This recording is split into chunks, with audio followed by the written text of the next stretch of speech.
Good afternoon or good morning, everybody. Thank you for joining us today. I want to take a few minutes just to introduce myself. My name is Tammy Klotz. I am currently the Chief Information Security Officer at Covanta Energy based in Morristown, New Jersey. We are a sustainable materials management company, and I have a team of individuals here with me today who we're going to engage in a dialogue with you and on our panel to talk around incident response plans, audits, and all of the other things that a lot of us spend our time on. So we'll go around the table, so to say, and have my team introduce them to all of you today. So Patty, do you want to go first? Sure, Patty Ryan. I'm the Chief Information Security Officer of Quidel Ortho. It's a medical device manufacturer based out of San Diego, California, and Raritan, New Jersey, with sales globally. Responsible for all aspects of product manufacturing and enterprise security, as well as information risk management. Excellent. Thank you, Patty. George. Yes, good afternoon. My name is George Greisler. I am the Senior Director of Cybersecurity at the NFL. We do football. I think we all pretty much understand what I do. We are based out of our headquarters out of New York City. I am based out of New Jersey, which is Mount Laurel here, where we have our Global Security Operations Center, which is a function that I lead. And we also have a large office in Los Angeles that handles the majority of the broadcasting is where that's out of.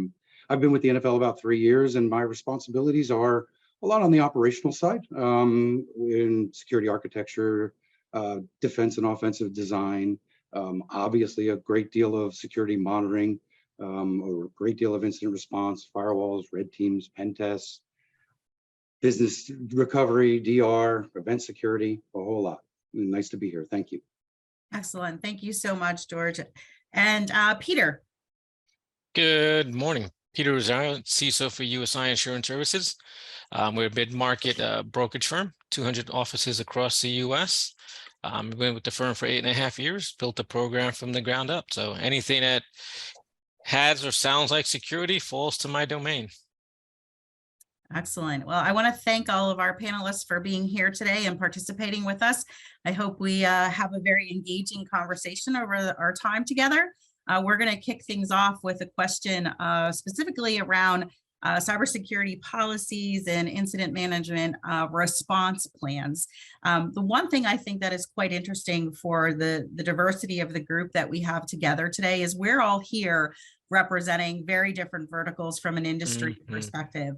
I think, what you're going to hear over the course of our conversation together is that there are a lot of similarities in the topics that we're going to discuss, but because of our specific industries, you're also going to hear some nuances that make them unique to the industries that we do work in. So I'll open up the discussion first with, the greatest issues and concerns that you all have faced as you have developed your policies, as you've implemented your incident response plans. Would one of you be willing to open up the conversations with some of your challenges and concerns that you've faced in these areas? I'll start with what I think could be some of the most premier ones, changing global regulatory landscape. Right now, the world is changing as to what data can move where, how it can be protective, how you can perform digital forensics, how soon after an incident, what is defined as an incident, does it have to be reported to and where? Those evolutions really do directly affect how you're going to react to an incident, what you're going to consider an incident, and how you're going to escalate it within your crisis management team. And I don't see that stopping. And it's not just privacy related. There's a significant number of cyber regulations throughout Europe and Asia Pac that are coming to the forefront. And none of them have the same definitions, unfortunately. So it's really a challenge as you go into the IR space, not the technical execution, but the making sure you're in lockstep with the regulatory landscape for wherever you're operating or wherever the issue is. Excellent. I agree with that, Patty. On the cyber side, right, we have it's a limited subset of policies, as you know, that are growing, but it's the privacy side that keeps changing and states keep adding more and more. So yeah, the way that you respond, you basically have to pull up a grid and look, okay, what state, what do they want it, when do they want it? So yeah, it's becoming more complex. You really have to stay in tune with what's going on with all the regulations, because they do affect all of our cyber programs and our incident response plans.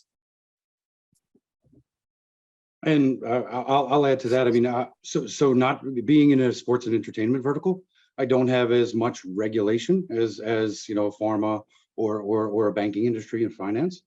However, we certainly have very well-defined incident response capabilities that go not only from the technical, you had mentioned before, sort of the technical, which I call the, you know, the before the boom, and then that boom, right? That post boom, that's that business response.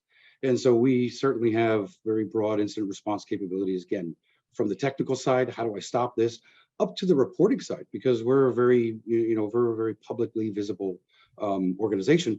And coming off of the biggest game, which is the biggest sporting game of the year, any type of cyber event, anything that could cause an impact to the game, the broadcast of the game, the flow of the game, we work through all of those types of scenarios. Not as much regulatory, but we certainly have privacy, and we certainly see that privacy world expanding for us as we also expand internationally, because we have games in Germany and Europe, of course, California, and it continues to expand. So back to you, Tammy. Thanks. Yeah, absolutely. So each of you talked a little bit with regards to kind of the policy side of the house and how the regs are changing and how we're, you know, governed by those. But what about from an incident response perspective? Patty talked about, you know, the escalation points to crisis management. What are some of the things that you do to kind of flex and test those incident management response plans that you have in place for the organization? Annual tabletop exercises. Those are mandatory in my world, as I'm sure it is for the other two on the panel, right? Because you have to continuously test it, because our landscape changes daily, right? And people get complacent. So yeah, we go through an annual tabletop exercise, and every 3 to 4 years, I expand that circle of outside of the IT world and make sure that we include HR, communications, legal, compliance, because they need to come in and realize, okay, the last time you were here, this is what took place. Now the whole new world. So I bring them in so they realize that what happens in cyber affects everyone in the organization. So we need their contributions. We need them to be on point and make sure that we have their details documented within the plan, so we know when to reach out to them. Yeah, tabletops are just the simplest way to continually reinforce in the heat of the moment who's going to do what. You know, it's one thing to have a document that no one has read and you're dusting it off while you're still dealing with a crisis. You know, make sure you know the facts and you have that call list, you have those regulations, you have the context.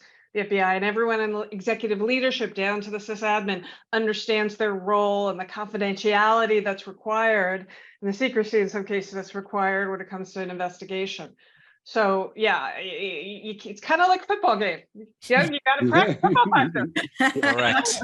Yeah. You got to make sure you understand the plays and the quarterback knows who he's passing to. So That's exactly right. Exactly the same type of thing. Very true. Very true. That's very true. And to add to that, I agree. And so I will say that incident response is the most visible function for any CISO or for any organization. You are always judged on how quickly, right? So being able to pick up on something, being able to react on it, being able to, you know, hopefully you terminate whatever it is on a lower level and it doesn't rise itself to an incident, or God forbid the B word, right? We don't use the B word in email. No B word, no. Don't use the B word, right? So being able to detect and to contain and to eradicate before it becomes, but then if it does go more, everybody knowing what their function is. We do tabletops at every one of our events. It's at Super Bowl, we do them at not every week in, week out, but our big international games, because there is such a mix, you know, that's even more so because now you're outside of your normal business groups, right? So you don't have everybody who knows you from your you know, from your security panel or your security steering committee.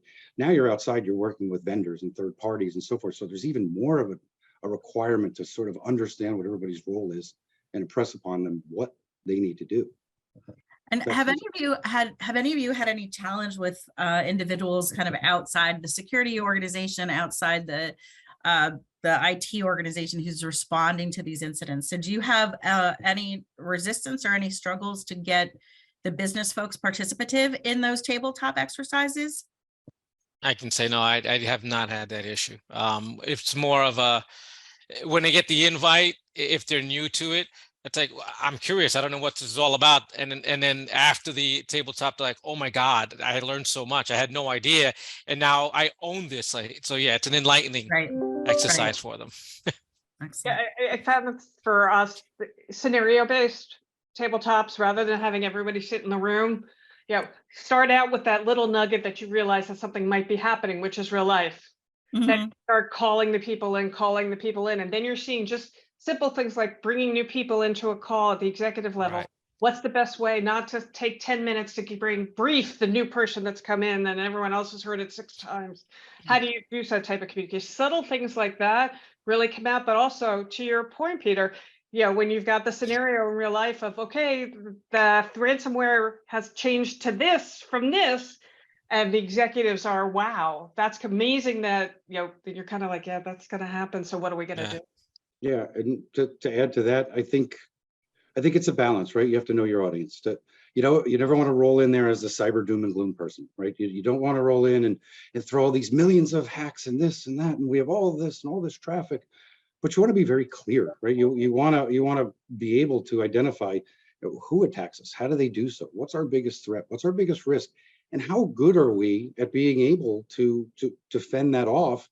And if it gets in, how good are we at stopping it before it proceeds further, right? And what is everybody's role? I think we have a monthly cybersecurity standing group that is all business partners, right? It's senior leader, it's a top down, and then from there we find a lot of interesting information. We find systems that maybe we weren't aware of. We light that synapse in their brain that goes, what about this? And then you make them think, if this wasn't available, what would you do, right? And then that turns into a BCP, BIA.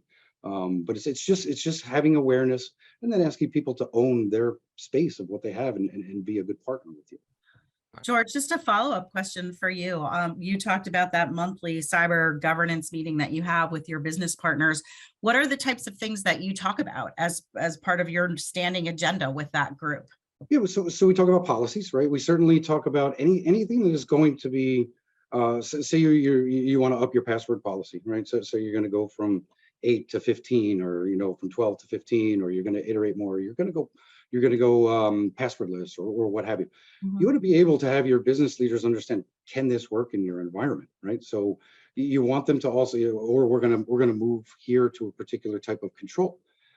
Maybe they have assets in there that don't work for that type of control, right? So it's really just having everybody understand and be able to put where things are on the table for them, and then bringing awareness. And you'll find some groups are already ahead of the curve of where you want to put it. So. Excellent. Patty, were you going to say something? Or maybe it was Peter before?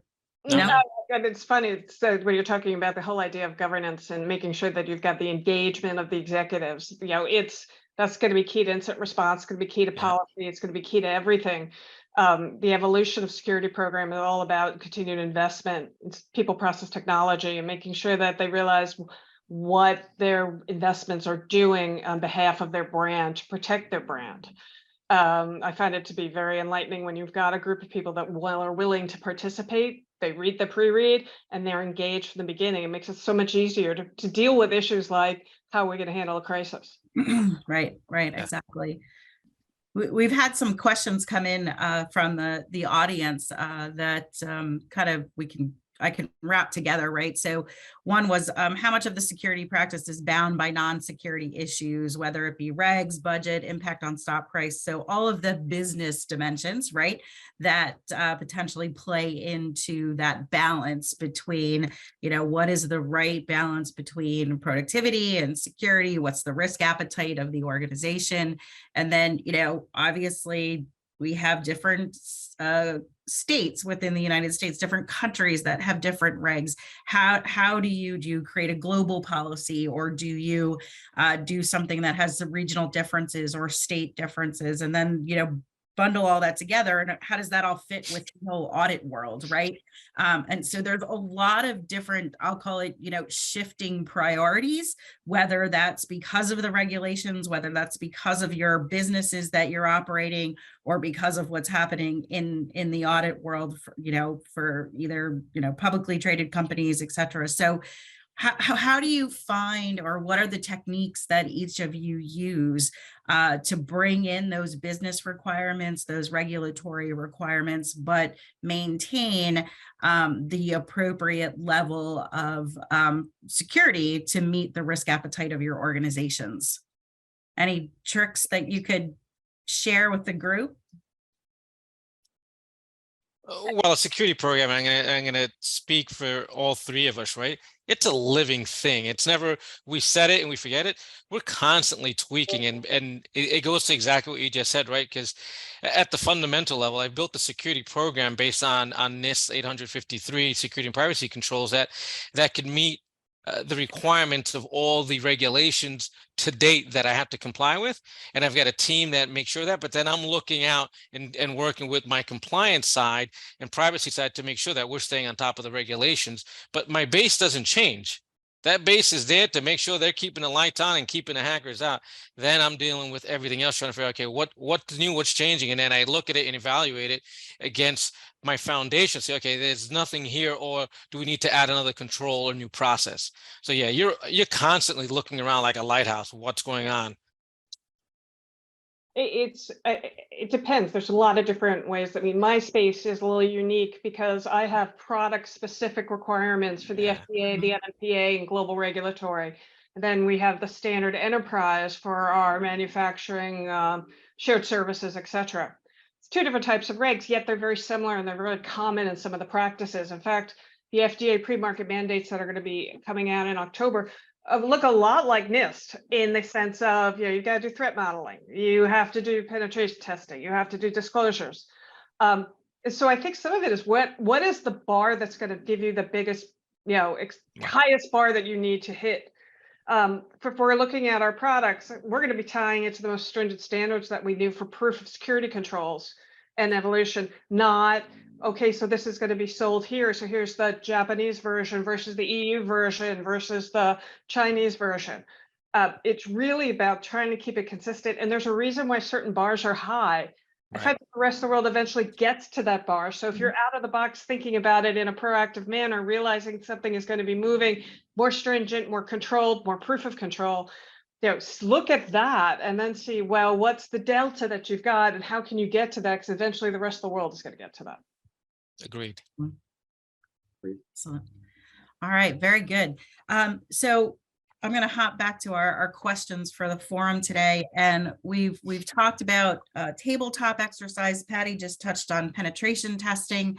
What are some of the things that you all have done within your organizations, your best practices that have helped you improve the overall company-wide security culture and compliance for your organizations? I think some of the things we already talked about have probably touched on that, but what are some of the other things that you've been successful at implementing to kind of drive the security message through the organization?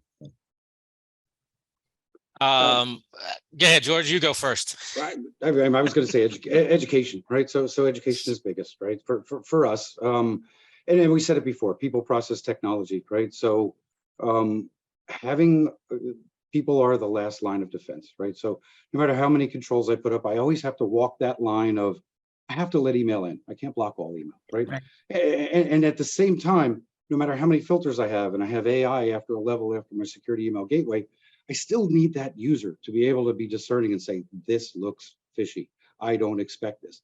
And at times, we'll block the bulk, but things do sneak through, right? So an educated user, right, to see something, say something, making security easier for them, making it not scary, making sure that there's no downfall. See something, say something is what we do all the time. We make our hotlines very easy. We quick dial, we have phishing buttons. We're very, very, very customer responsive, right? So it's not this thing that slows me down, right? So that's one of the big things where we've kind of moved that culture, and we've also been we've introduced ourselves into these event securities, right? The Super Bowl, this game, that game, and we deliver security platforms, and the value is in the metrics. Like when you look at tangible metrics of the amount of bad traffic that was blocked and command and control traffic that was blocked, and all of this type of stuff is showing you that we put up this defensive posture and we kept these things at bay. And any one of these, right? You know, the whole adage, right? It only takes one. Well, we're doing an outstanding job because we're keeping thousands and thousands away. What about that one, right? What could have happened? So it's continuously adding, right? Value add. There really is, ROI is tough in security, right? You know, you're working on the absence of not exercising your insurance policy. The what if scenario, right? Yeah, the what if scenario. You know, it's like no one rewards you for not getting hacked, right? It's just doesn't happen. You don't get a bigger budget because you didn't get hacked. So it's, you know, so it's always having to sort of, I'll say, prove yourself in a way, but doing it in the right business context, not just throwing numbers at executives that they don't really understand or want to see. Yeah, I think that's something that I've heard very recently, right? Like we've just gone through a program to do some segmentation of our OT and our IT networks in our manufacturing world, right?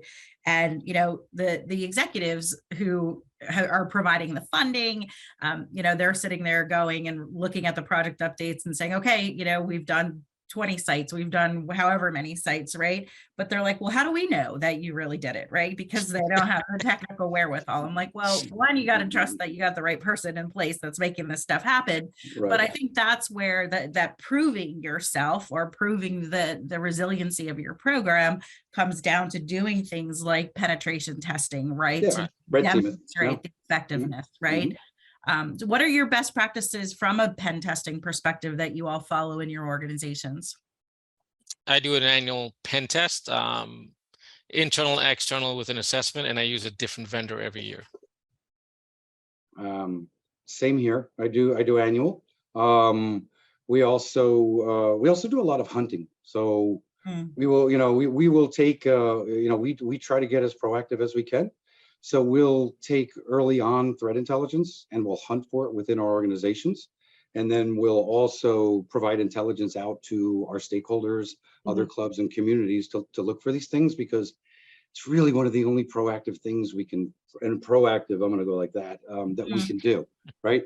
So we do a lot of that, and so we will hunt a lot, and we will also do weekly hunts and scan our organizations weekly, monthly, and then an annual pen. Yeah, for us, a lot of it is product specific pen testing. We'll bring in some medical device experts to do it. We will not do it ourselves because we actually want someone who's been out in the trenches, seeing a lot more than necessarily someone who works for us does. And you know, and then that has been key to make sure that not only do we know the results, but we also partner with our R&D resources and those that are building the products to make sure they understand why the issue is an issue. I think some of that education and the communication is so key. It's not just someone coming in saying, this is a red, this is a critical, you have to fix it. Yeah, some cases it's building the trust like you've alluded to, but also it's case that part of that's the education. Context. You know, they may not realize how things have evolved or how quickly things have evolved in the threat landscape, that something that was fine 6 months ago is not fine today. And being that SME and that trusted partner really helps at every level, even at the executive level. You know, making sure they understand what's happening in the news and why it means to your business. It's critical to invest is another way for security programs to really have I'll say that effect of being a true partner. Excellent. Excellent.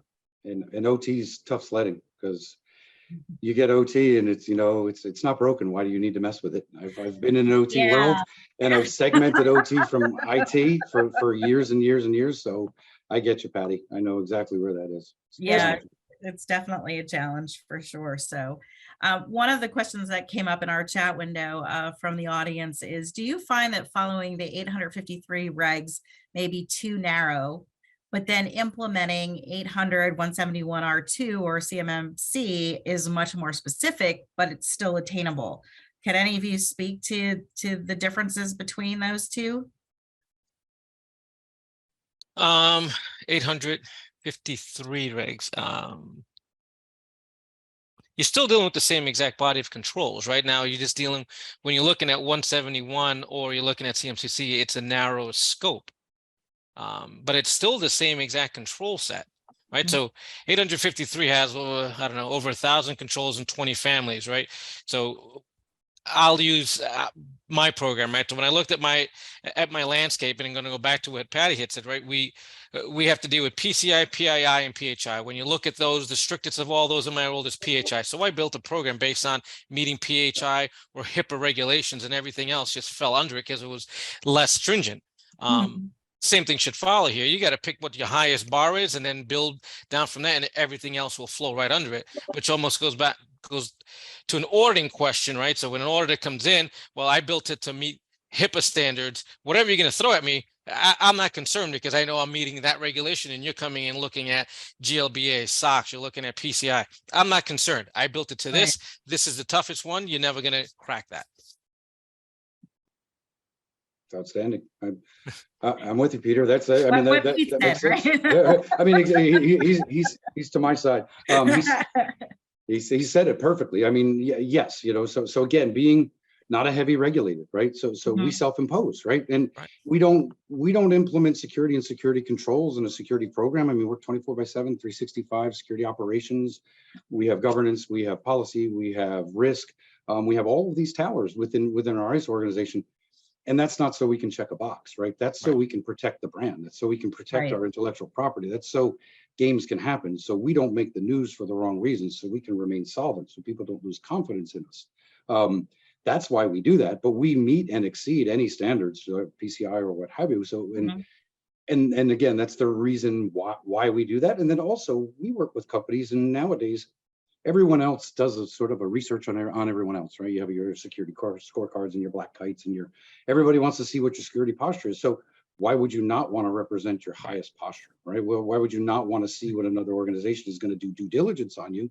You don't ever want them saying, I don't want to do work with this group. They don't have it going on. You never want to represent yourself, just pride of ownership for that respect. All good points. Excellent. For your pen testing, this is another question from the audience. Do you consider any internal testing in addition to external parties? Yeah, we Yes. do internal, external, and include cloud as part of that. So it's 3 different areas that we have done annually.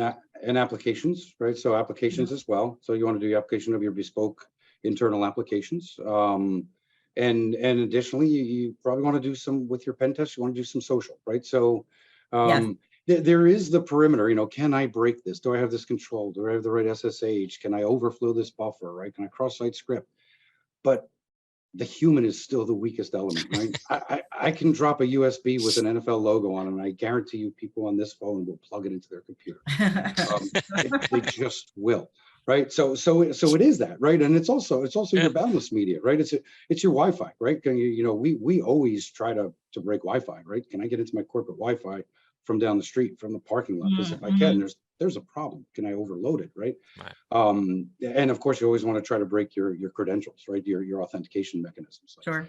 Can I MFA bomb this system so that I can get it to pass me through, right? So it's not just all about the external, what it looks like. It's a bit how the actual operation runs. Patty, anything you wanted to add? No, I'm good. I'm happy listening right now. All right, very good. So one of the things to kind of build on that, when you're looking at the suppliers who are potentially going to do your penetration testing, what are some of the credentials, or are there specific credentials or certifications that you're looking for when you're vetting who's going to do your next penetration test? What are the criteria you use to actually select who that next penetration testing vendor is actually going to be? I'll start with that one. I try to select vendors that are listed by my cyber insurance broker policy, because I want those folks to be familiar with my world and my name. And we have plenty to choose from. So yeah, I usually go to that panel because, again, if there's a breach, I have to make sure that we're using those providers or I'm not going to get paid. So I use those, and we always ask for background checks and certifications, make sure they've got their CEH and other correct certs, that we're not just picking someone out of thin air. So it's first, they've got to be approved by the cyber insurance carrier that we've got as part of that panel. And then we dig down into their credentials to make sure we're not just bringing someone in that's going to take data later on and come back and hack me some different way. One of the things that we do is also, I know I'm very keen on how we communicate and the communication style of that, pen test robotics. You want someone to be able to understand your network, your layout, what's there, what's not.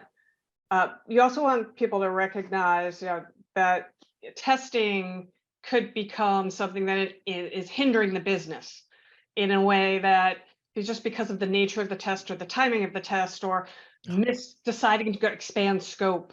So it's the credentials, but it's also how do they test? What is their communication style? Do you feel comfortable that they're actually going to add value, or do you feel that there's going to be an element of rogue that's going to happen that could adversely affect not just your business, but also the security programs, the people in the security program as not being enabling?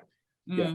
And unless you've petitioned for what we call a double blind, which is pen test me whenever I want. I'm not telling my security operations team, I'm not telling my organization, because I want to test my controls and I want to test my responsiveness.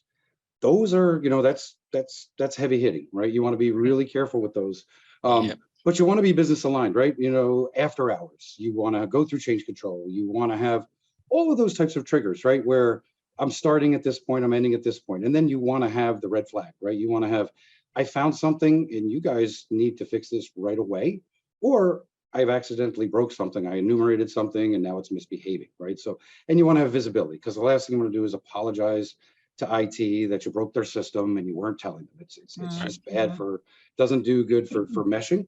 The other piece is, we've explored again, because I can be more proactive, pen testing as a service, right? So there's PTAS services out there where, you don't have that point in time. Point in time's great, but it's point in time. So you don't have that point in time where, okay, I jump on the scale right now and how much do I weigh? And then I go and, and now a week from now, I'm in terrible shape because I've overeaten. Got it. So you want to be able to, when I bring something new in, test it. When I change something, test it. When I change something in my network scope, test it. When I bring in another tunnel, test it, right? I need to be able to always, because my environment fluctuates, so I need to always stay in constant ahead of it, if you will. And a point in time once a year does not do that, especially when you have reduced scope, because they're like, oh, we're going to test this much of your network, and all of this we're not going to do anything on, and your risk is over here. So how do you know, right? It's all about scope and efficiency of testing, and of course remediating it to the right groups. Absolutely. A follow-on question, I think, with regards to some of the results of the penetration testing, or even, your monitoring activities that you're going on. The next question in the chat is around how have you used artificial intelligence or machine learning to advance your program? Are you doing analysis of your campaign results from a phishing perspective, from a training perspective? What types of techniques are you all using with regards to automation? I'm happy to take that one real quick. So we're heavy into orchestration, right? So security operations, orchestration, right, and response. So we use SOAR tools, right? So we have playbooks, and what I mean by a playbook is not a written playbook, right? It's an iterative script, and we set conditions. If we see something call out, we see two hosts call out to a particular domain, we're going to do a network shut containment on them and send an alert, right? So the more we can do, the more that we can take in all of our different forms of telemetry, and I can normalize that traffic, and I can have workflows that trigger. I can take that drudgery work. Number one, I make it more efficient, right? Number two, it's low level stuff, right? So I'm not going to shut down an entire switch or drop a router unless some significant conditions came up. But being able to orchestrate, and then from an artificial intelligence perspective, we use artificial intelligence in our email now, right? So we use it as part of our flow of email. That's after the security email gateway, and it's able to do even more contextual, right? So it's even able to take what that playbook does. Is it a known sender? Have they sent in 30 days? Have they ever sent before? Do they know this person? Do they have SPF? All those types of things is now done on an AI, and they build out, right? And you can put that in auto remediate, and you can learn how many campaigns I'm getting and who's coming after who and why. Mhm. And it really helps you then sharpen your tools, right? And sort of shift your focus over what I need to protect, because here's what I'm seeing coming at me. You know, it's too hard to protect everything all the time with the same amount of vigor. So Excellent. Patty, anything? Nope. Yeah, I agree, George, the applicability of AI, et cetera, and some of the detective and just normalization stuff makes perfect sense. We've started to try to investigate that in our products. Whereas the FDA has requirements pre-market for intrusion detection, some type of antivirus or something in somebody's, and analyzes our large scale products that are connected to hospital networks or blood bank networks.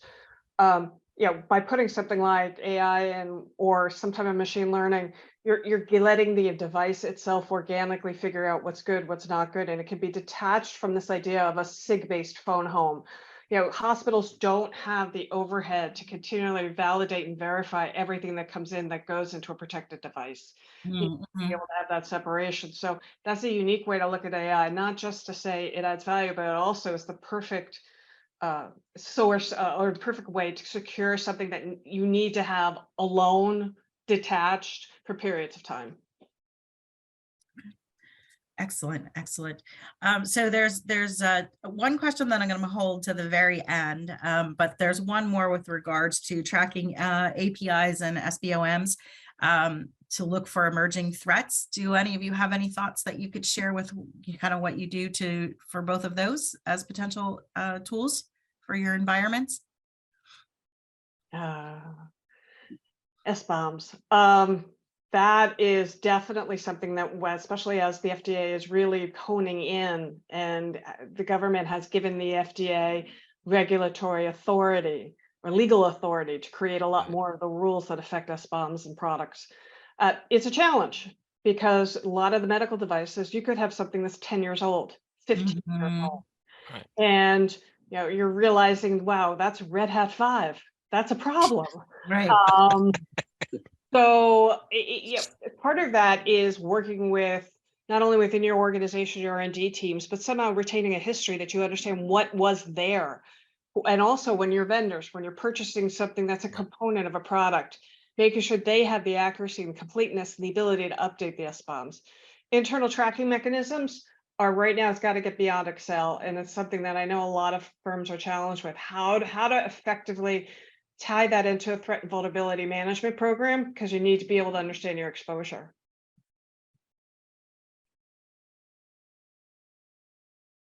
All right.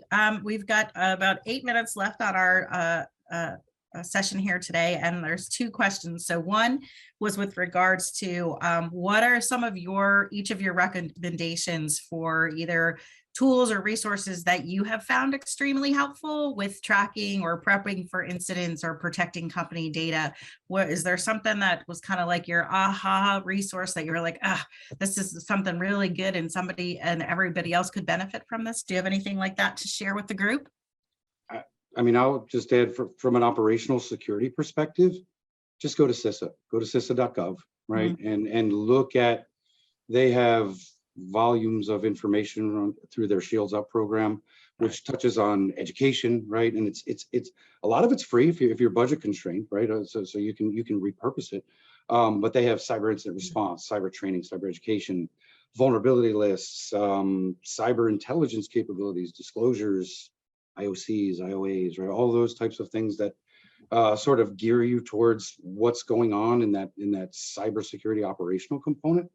So that's always been I'll say a go-to.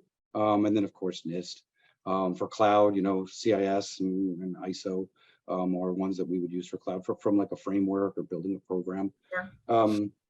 But yeah, I mean, in terms of just, I would say don't have, if you're talking about tools, and I don't know if we're going into tool sets, just be mindful of your tools, use them to their maximum advantage. Be mindful of overlap. What tends to happen is tools are easy, process is hard. Like just saying, like process is hard. Very true. Yeah. Super easy to, I'll buy a tool for that. I'll buy a tool for that. I'll buy a tool for that. But every tool needs a subject matter expert, and every tool needs an integration, right? And so you argue like, we used to do stack, then we did best in breed. Now we're kind of moving back to stack, right? But with the integrations and so forth, but what you want to make sure is, 80/20, is it doing 80%? Do you know that you're using it the right way? Do you tune it properly? Stay with your vendors, do health checks, check your metrics. Are things getting through? Retune. It's always an iterative, right? Security is a journey, not a destination. Your Mhm. tools are never set because the bad guys are never set. So you always have to keep reinventing yourself, your tools.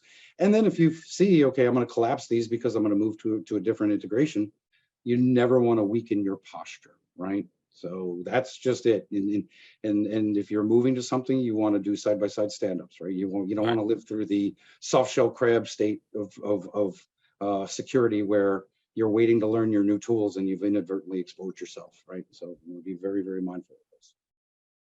Excellent. Practice, Peter? practice, practice, Yeah. practice, tabletops, everything. Know where your cyber insurance policy details are. Know your law enforcement. Get legal to understand what their role is as you're dealing with regulatory or for legal bodies. Know what you can and can't do globally with information, be it EPHI, be it PII, be it IP, etc.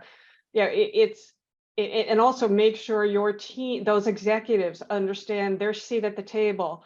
And I look at an incident, I'm a reporter, I'm a gatherer, I'm an investigator, but I'm not the one to make some of the real deep, significant decisions. I'm Sure. going to inform the people who make those decisions objectively and as completely as I can, knowing what I know in the moment.